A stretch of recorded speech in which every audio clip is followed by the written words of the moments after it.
And today's movie starts with TS, who lives in a ranch several miles north of Divide, lost in the Pioneer Mountains, where the closest thing to traffic was trains rumbling through a valley in Montana. This was also a place where they didn't have any neighbors. TS is 10 years old and has a brother called Layton. Layton likes shooting at anything that moves. In fact, it's actually his hobby, and he loves sporty activities and he's very energetic. We flash back to a year ago where we see TS enter a college lecture hall, and the class was concerned with perpetual motion.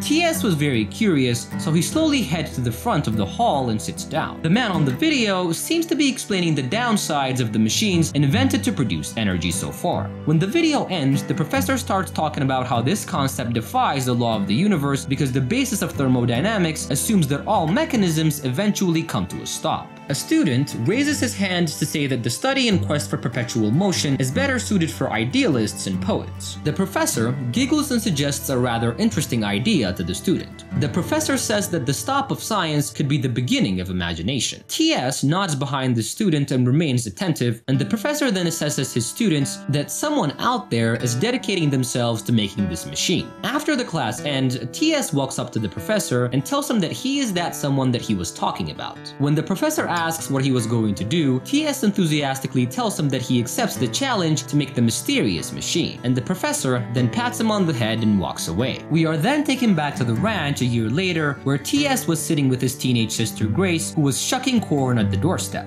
TS is drawing corn when the telephone rings, and he shows his drawing to his sister. She pretends to admire it and rolls her eyes when he walks away, and their mother, Dr. Claire, comes out of the house with a large insect on her hand and an open book in the other. She was trying to observe the insect's characteristics when Grace asks her about the phone call. She mindlessly mentions that it was a call for TS, and his sister was surprised by this. TS asks who it was, and his mom tells him that she doesn't know and that they were still on the line waiting for him. When TS reaches the phone, it was Miss Jepson, the secretary of the Smithsonian Institute. TS, afraid of not being taken seriously, pretends like he's brought his father to the phone. He tells Miss Jepson that his father is mute and that he can only hear what she was saying and can only respond with sign language. TS then offers to translate, and they proceed with their conversation. Miss Jepson asks TS about the magnetic wheel that he's invented. Apparently, after a year, he indeed made blueprints for a machine that produces perpetual motion. Miss Jepson informs him that he's been chosen to receive the year's Beard Award, but TS tells her that he'll be in class, and he apologizes and hangs up. His sister angrily walks away after hearing this because her brother, who she considers a spaz, is getting out of Montana before her.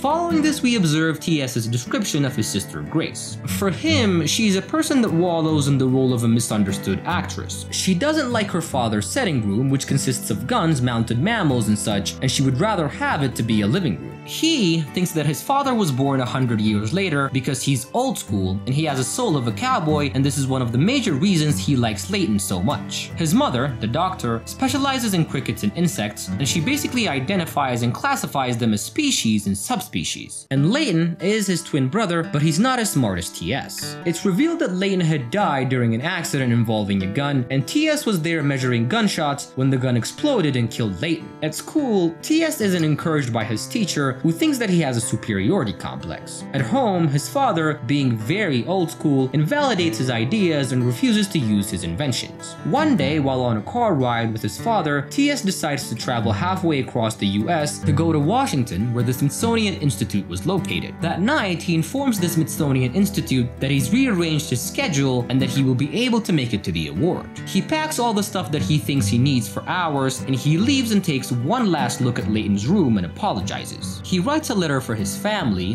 gets one of his mother's journals, and leaves. Wait, hold on. Did you subscribe to our channel? Come on guys, you're here, you're watching the video. Help us out by hitting the subscribe button, as it really helps out me and my team to make more videos for you guys. And now, let's get back to the recap. While he was on his way to the train station, his father passes by in his car. TS believes that his father didn't stop because he thinks that TS is the reason why Layton died. At the train station, the train stops and TS tries to sneak in, but he is seen by security. They end up chasing him, but he gets in before they could catch him. On his way, he starts to practice self-defense TS and memorizes scientific facts. At one stop, security starts scanning the train and TS hides in a van that was being transported by the train. He then decides to stay there because it was more comfortable. After days pass by and the train stops at North Plate, TS spots a place that sells hot dogs. He gets out of his van to go get himself a hot dog. When he gets there and receives his hot dog, two policemen approach the owner of the food truck and ask if they could put a poster of a kid who was missing on the truck. She barely notices the picture and the policeman barely notice TS, and TS quickly pays and rushes away. On his way back to the train, he sees a payphone and considers calling his family. Even though TS was excited for his adventure, at first he starts to feel bad because all the solitude and missing his family and not being taken care of really got him down. He then starts reading the journal that his mother wrote, and in some of the pages, his mother implies that her husband, TS's father, doesn't love her. She also wrote about how she wasn't there for TS, and this makes TS feel even worse. The next morning, the train reaches its final destination, Chicago. TS unloads his heavy luggage and gets out, and he puts what he needs in a backpack and he hides the rest. When he tries to get out of the station, a policeman tries to punish him for trespassing on the railroad property. TS runs and the policeman chases after him, and when TS gets halfway through a bridge, the bridge splits in half and starts moving. The officer, happy that TS is finally cornered, tries to take him away. But TS, willing to risk it all, jumps to the other side of the bridge and fractures his ribs. TS catches a lift to the Smithsonian Institute, and the man that was giving him a lift asks to see where he hurt himself, and when TS shows it to him, he insists that TS gets medical attention, but he refuses. And after another long ride, they finally reach the Smithsonian Institute. TS gets in and asks for Mrs. Jepson, and he claims that his father died and tells her that it was him she was actually talking to all along. Miss Gibson doesn't actually believe that he made the magnetic wheel at first, because as she was told, the man that made the magnetic wheel was a lot older than a 10-year-old. He's first sent to a doctor as he was in pain for so long, and after his examination, Miss Jepson tells him that they will have his speech ready, but TS refuses to accept theirs and informs her that he prefers his own. He is then taken to a lab to have his brain examined, and his brother Leighton appears to him in his imagination and tells him how he thinks it's funny that TS traveled halfway across the country just to end up as a lab rat. After that, he's taken to the event where the Beard Award takes place. Everyone circles him and expresses their appreciation, and Miss Gibson lies and tells everybody that she knew that he was a 10-year-old ever since the first time she spoke to him. When TS looks around, he sees that everybody was smiling at him, but nobody was genuine about it. TS is announced to the stage to give his speech, and he gets anxious at first, but he then starts to introduce himself, and he first thanks Miss Jepson for not canceling his award after finding out about his age. He then talks a bit about the machine, and at last he mentions his brother and tells the crowd how he had died.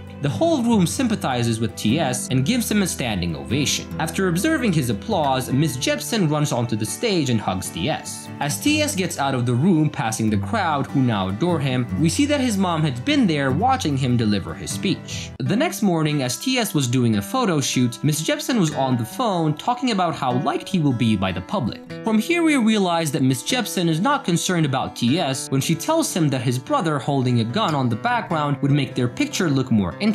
Later, TS enters Miss Jepson's office and uses the telephone to call home. But when they don't answer in the first few rings, he hangs up. TS next goes to an interview, and Miss Jepson tells him that the host is going to ask him about his brother. Miss Jepson is then told that she can't be on the interview with him and is taken to a room where she can watch everything live. When the interview starts, the host asks TS questions, but when TS tries to explain his answers, the host interrupts him and proceeds to the next question. As Miss Jepson predicted, the host starts to talk about TS's dead brother, and TS does as he was told, and he tells the host that he didn't understand what happened. His sister Gracie was at home looking at the TV, and she calls her friends and proudly talks about her brother. After a few minutes, the host surprises everyone by inviting a guest onto the stage, and this guest was TS's mother, Dr. Claire. Miss Jepson was shocked and upset to watch this because he had told her that he was an orphan. The host then goes on to ask his mother how worried she was, and when she responds, he interrupts her, just like he interrupted TS to ask another question. His mother tells the host to let her finish her answer and continues, and she talks to TS about his brother. She tells him that leaving both of them with a gun unsupervised wasn't right, and she tells TS that it wasn't his fault, or anyone's fault for that matter, that his brother died. They then decide to leave the interview before it was done, and the host and the camera crew follow them to the backstage, where they meet Miss Gibson, who had a couple drinks, and when Miss Gibson insults TS for lying, his mother slaps her and they keep walking. The host blocks their way in order to keep interviewing them, but his father suddenly appears and punches him in the face. His father gives him a piggyback ride, and when TS asks him why he didn't stop that morning as he was driving in his car, his father tells him that he didn't actually see him. The family then goes back to their ranch and to their old lives, and in the end, TS's mother gives birth to a new child, and we see the new child in his crib being rocked by a wheel that TS has made.